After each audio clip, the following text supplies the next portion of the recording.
at the Ladakh situation very closely as it plays out, and also our executive editor Sandeep Unithan, who has not only traveled to Chushul and the Pangong Lake in the past on reporting assignments, but is also fully aware of the damage that can be caused by India's fresh movements in the south area of the Pangong. Lieutenant General Sanjay Kulkarni is the person I want to put that question to first. He's a Shaurya Chakra from Siachen, and we are very privileged to have him with us. General Kulkarni, in very simple terms, sir, in very simple terms, India dominating those heights with all those Chinese posts now in line of sight.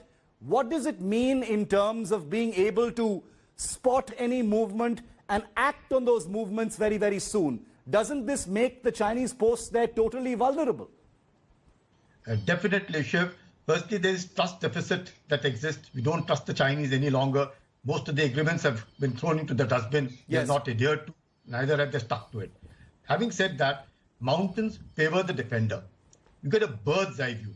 Like you were just describing, you can pinpoint each and every camp of theirs. Attacking uphill is extremely difficult. And if anybody who can stand firm and strike hard, he's the winner.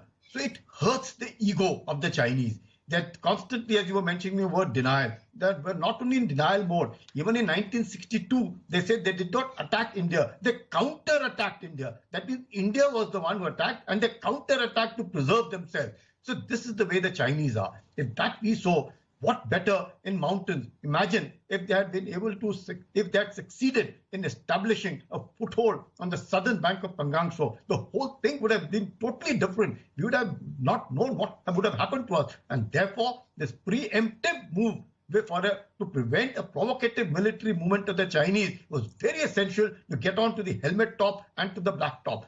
That actually have now made Chinese a little more nervous now. They really don't know what's hitting them, because once you're sitting there like a bird's eye view, you know exactly what's happening. It's like a tabletop which is below you. Even the Razangla top we are talking about, the Spangul Lake and the Spangul Gap from Razangla and the other features across Chushul, all of it is visible. They are totally exposed. They really don't know what to do, and they can't find an exit route now. What is it that they can do? They need to actually disengage. If they want peace and tranquility, they need to disengage, then de-escalate, and thereafter only peace and tranquility come. But what are the Chinese doing instead? They are only coercing and trying to probe to see.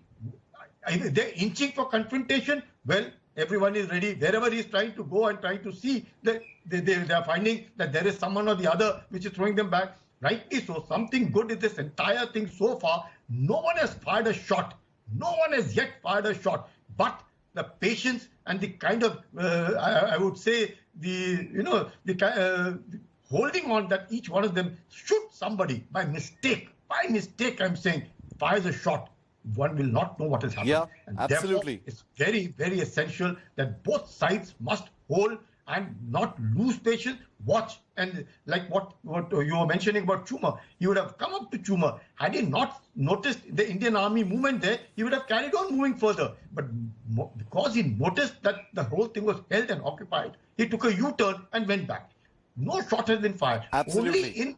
Only in Depsang that these fired up very light pistols and all. That's okay. That must be out of sheer fear, or somebody must have, one amongst the PLA troops, they're all youngsters, they're all conscripts, so there could be a little fear among them. That is acceptable and granted to them. But it is very, very essential that it is now is the time that we must be extremely vigilant. Absolutely. The Chinese are probing it. The winter is going to hurt the Chinese more than it is going to hurt us. Yes. We are used to it. We are used to it. They are not used to it. They are like chocolate soldiers who are used to staying in comfortable barracks, heated barracks down below, and come only once when they wanted it. They stay 30, 40 kilometers sometimes behind and in a very comfortable zone. Now they will have to be right all along, or they face. So Chinese are wanting to see if they can somehow get to negotiate, but they don't want to come to the status quo ante April 2020, which is a must for us. There is no compromise on that issue. And if we stick to that, I think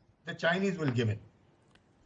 Stay with me, Lieutenant General Kulkarni. I also want to bring in Sandeep in on this story. Sandeep, these dominating heights, provide two things to the Indian forces. A, line of sight so they can keep tabs on any single Chinese movement.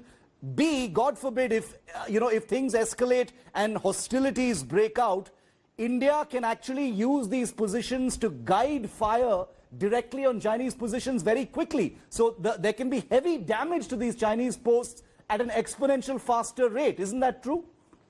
Absolutely, Shiv. In fact, there are two ways of looking at this. One is that these are forward observation posts, as you mentioned, that you can actually look deep into Chinese territory. And the other way of looking at it is that these are actually battle positions, Shiv. And these could actually be used to springboard into across the LAC in case there's any provocation from the Chinese side. You don't want to waste time getting to the heights in case the balloon goes up. And this is what exactly the Indian Army seems to have done. They have preemptively moved and they have taken these heights before the Chinese could move in and grab them. This is what they have done. Let's not forget, over the last few years, the Chinese have been steadily building up their recce capabilities along the LAC. They've been installing an entire sensor grid with radars and observation devices that can look deep into Indian territory. I mean, I'm told that the radars have a range of almost 50 kilometers. They can see whatever we are doing. So now it seems very clearly, Shiv, that the shoe is on the other foot.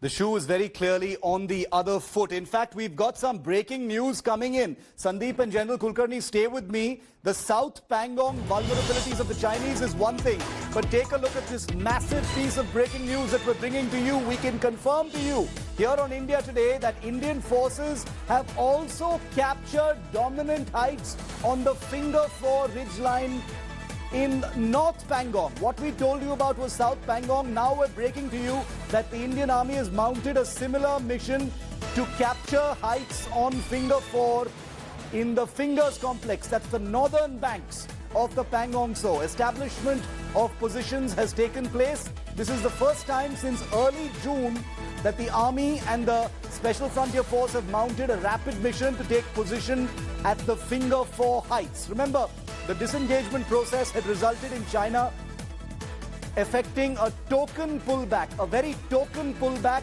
of troops from the Finger 4 heights where they had set up semi-permanent positions. Now we can confirm that Indian Army and Special Frontier Force have mounted a counter-attack and captured some dominant heights in that area. Gaurav, you and I had this story first. We had indicated, in fact, that this was something that the Indian Army was also, involved with, and now we can confirm it first and exclusive to our viewers. Absolutely, Shiv. It's a major achievement for the Army, the Indian Army on the commanding heights at Finger 4. This was a major task.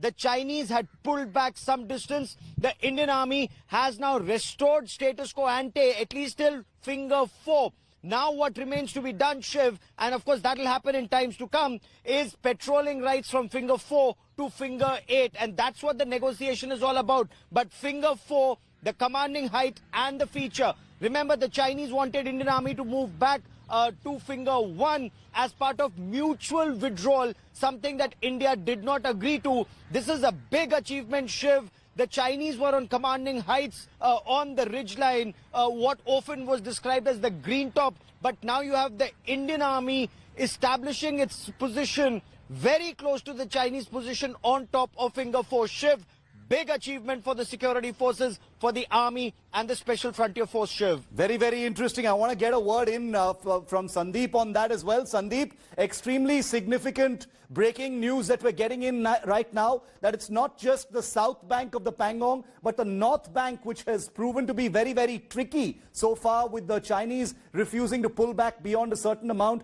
Now we have information that some dominant heights have been taken over by Indian forces at Finger 4 as well. Absolutely, Shiv. And look at the big picture, Shiv. 24th of August, the Chief of Defence Staff, General Bipin Rawat, indicates to all of us that the military option is still on the table. Yeah. And this is the time when the talks are deadlocked. We have absolutely no cards on the table.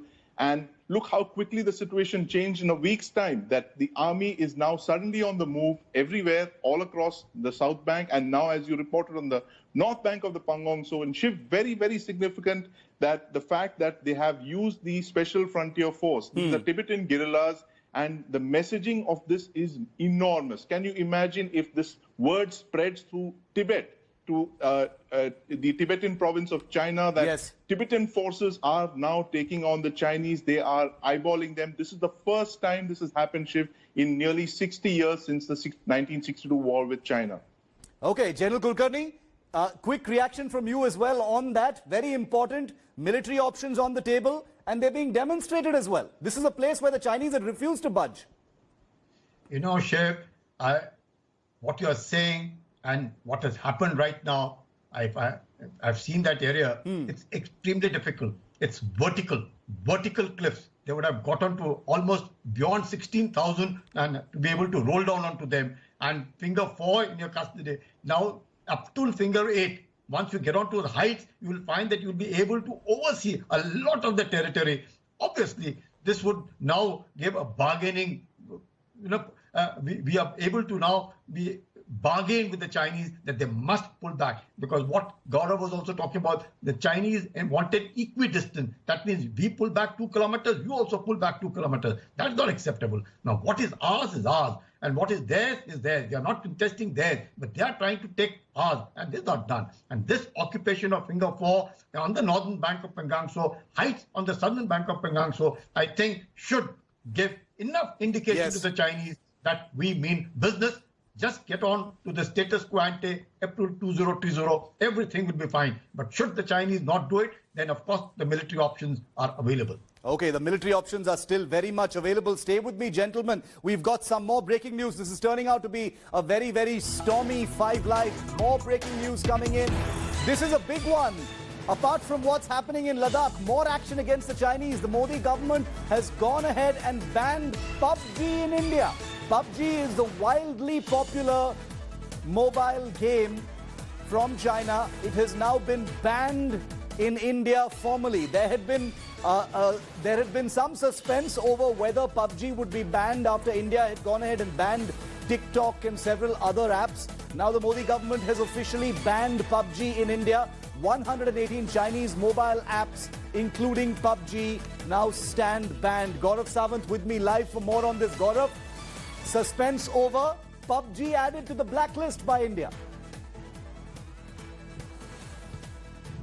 Shiv, 118 apps have now been added to that list. So 69 apps now, 118 apps, including PUBG, banned by the Information and Technology Ministry. And Shiv, Indian alternate to all of these is the big focus. So as part of Atmanirbhar Bharat, reduce dependence on China as much as you can. And Shiv, these are all very gradual stepping stones to ultimately putting China out of 5G trials. And that will be one big signal. India takes the step, world follows, and China also realizes that. And somewhere down the line, perhaps, Jen Kulkarni, you and Sandeep know better. There would be a rethink in China whether these bullying tactics in Ladakh are even worth it, given the fact that India is effectively taking very strong countermeasures in Ladakh, in the business field, in the economic field, and also diplomatically for China. Okay, Rahul Srivastav also live with us on this huge breaking story. Rahul, large number of apps banned by India, all of the big ones. PUBG, there was a question over whether the Indian government would go ahead with it after TikTok and the others. They've gone ahead. Out goes PUBG. Yes, Shiv, if you look at it, the government strategy, over the last 2 days, you have been reporting how there has been a certain change in strategy as far as India's military pursuit or defense pursuit has been. On the other hand, over the last 1 month, there have been certain measures announced by the government as far as economic measures are concerned. And I think in continuation to that, the government is creating more hurdles as far as Chinese economic and business interests in the country are concerned. That, if you read the release by the government, it says very clearly that it is largely because, in view of the emergent nature of threats, has decided to block 180 mobile web. It is trying to say that there is threat from these Chinese apps as far as the integrity and sovereignty of the country is concerned. Yes. So there is somewhere a very consistent behavior emerging. I've spoken to several people in the government, Shiv, and what they are saying that there will be a greater sense of cautious aggression as far as India's posturing or tackling with China as far as the standoff is concerned in the coming days. Okay, Abhishek Bhalla also with me live. He's live with us from Ladakh. We also have Sandeep Punithan with us. This is big.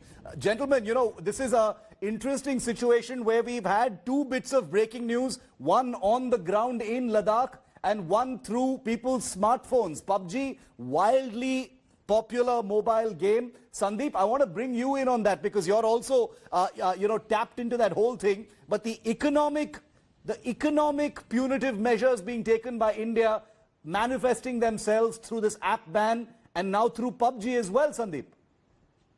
Absolutely, Shiv. In fact, the government, as Rahul pointed out, the government has unleashed a full spectrum of retaliation against the Chinese. They have made it very clear that their actions are not going to be limited only to Ladakh, but across the business, the political, and the diplomatic spheres. Ties between the two countries are probably at the lowest today than they have been in the last 30 years almost, given the violations that the Chinese have done in the last few days. And this, I'm sure, is something that the PLA did not wargame into their strategy. They did not for a minute think that this would spill out into so many other domains. And the government is, the indication here, Shiv, is that the government is restricting China's access to this huge Indian market, one of the largest, the second largest market in the world, Shiv, for 5G technology, for gaming apps, you name it. And we are at least the second largest market in the world. And the government is making it very, very difficult for China to enter this market. Shiv. Okay, Abhishek, anything you're hearing about the reasons? You know, the attack on all of these apps was about the security reasons, the privacy reasons, the fact that these apps were harvesting, location data, exploiting vulnerabilities within India. So all of this has a lot to do with national security as well, Abhishek. Most definitely, Shiv.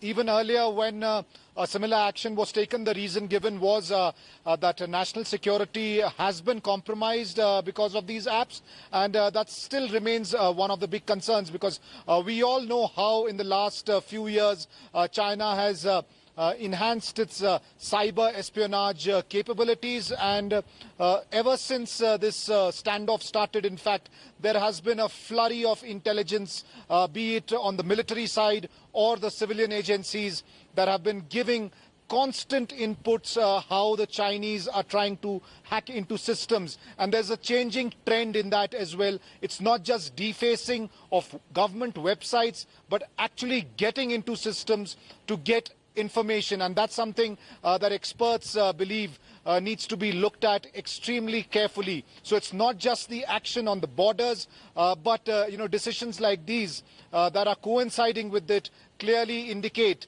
that this battle now is not restricted to the two armies. It's gone much beyond that. Okay. General Kulkarni, to get a perspective from you as well on this, this is full spectrum warfare that's taking place right now. When you were a soldier, of course, these mobile apps didn't exist, sir. Now the battlefield has gone completely wide. It's not just on the ground. It's not just at the heights in Ladakh. It's also the economy. It's also these mobile apps where, India has witnessed all these vulnerabilities. As someone, as a soldier and a warrior on the ground, how does this look to you, sir, that India is not only focusing its attention on the ground, but also via all these means? Shiv, all of it matters. Yeah. In a asymmetric warfare, everything matters. It's a hybrid warfare. You could be having space, you could have cyber, you have economic sanctions, you have soft sanctions. I must tell you a small incident. I was in Nigeria 10 years back. And I was surprised the kind of love that the Nigerians had. Everyone, my chemistry teacher was an Indian. Somebody would tell me my maths teacher was an Indian. Somebody would tell me there was so much of love. And just at that point of time, our pharmaceutical industry was doing really well. We had a good amount of medicines and everything. Spurious medicines made in India would be sold by China just to ensure that nobody bought Indian medicine, because they would want Indian medicine. The Indian medicines was somehow seen better. Paracetamol would ensure that the fever would disappear. So there's so much of love by the Nigerians for Indians. You find that this kind of market has now been captured by China. Chinese have gone berserk. I was in Japan. Yes. Everything in that 100 yen shop would be almost Chinese. Everything in the 100 yen shop would be almost Chinese. That was the kind of penetration that the Chinese have. Similarly, you go to US, you find most of their stores would have made in China, 65 to 70% stores available, made in China. Now when you find that everybody would be almost boycotting goods from China, everybody would be, ensuring that they are not influenced by China, the Chinese will realize what it is to go and open so many fronts. And especially the kind of economic is what will bother them. Manufacturing industry is there. 118 apps, TikTok going away, loses 45,000 crores in one stroke. That's the kind of loss that the Chinese will suffer. I don't know what's gone wrong with them. No, some good sense prevailing alone will put Chinese on track. Otherwise, Chinese have lost the battle. Ab initio, perception battle, they've lost the world over. And now the economic battle will also be lost by them. Very, very interesting times. We'll have to see how it actually plays out. After TikTok, the big one, PUBG, there were many who believed that the Indian government would not go through with it. But there you have it. Interesting times, interesting measures. PUBG, the latest to be chopped off. Gaurav, Sandeep, Abhishek, Rahul and General Kulkarni, always a pleasure, gentlemen. Thank you very much for joining me. Hello everyone, this is Rahul Kamal here. Hope you enjoyed this video. For the latest news and analysis, like and subscribe the India Today YouTube channel and don't forget to press the bell icon to stay updated.